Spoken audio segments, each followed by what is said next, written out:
Poussettes, habits et peluches.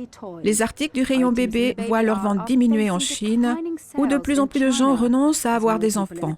La baisse de la population chinoise oblige les entreprises qui fabriquent des articles pour bébés ou pour enfants à se diversifier ou à chercher des acheteurs à l'étranger. Yan Chang est l'une d'entre elles.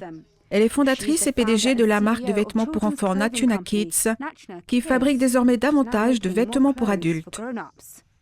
Nous avons beaucoup d'ensembles parents-enfants. Par exemple, un vêtement que je n'aurais fait auparavant que pour les enfants, je vais maintenant demander à mon tailleur de le faire pour les adultes. À l'heure actuelle, le volume des ventes des vêtements pour adultes est en fait assez important. C'est ainsi que nous nous préparons actuellement à la baisse du taux de natalité. Nous avons envisagé de fabriquer également des vêtements pour animaux de compagnie, mais notre équipe est relativement petite.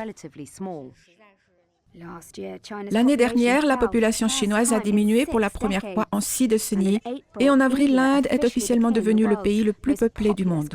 Les répercussions ont été rapides.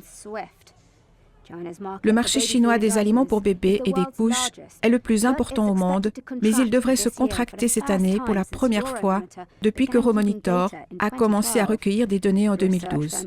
Le cabinet d'études estime que le marché diminuera de 2% pour atteindre 34 milliards d'euros d'ici 2025. Sean Rain est directeur général du China Market Research Group. Pendant des années, la Chine a été le principal moteur de croissance des plus grandes entreprises mondiales de produits de puériculture, qu'il s'agisse de lait maternisé, de couches ou de jouets pour enfants. Ce qui se passe, c'est que beaucoup de ces marques multinationales commencent à se concentrer sur l'Inde.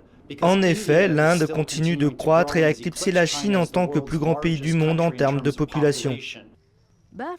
La baisse des taux de natalité ne devrait pas s'arrêter de sitôt, les analystes notant que les jeunes adultes chinois ne souhaitent pas avoir plus d'un enfant, voire aucun, en raison des coûts élevés de l'éducation des enfants.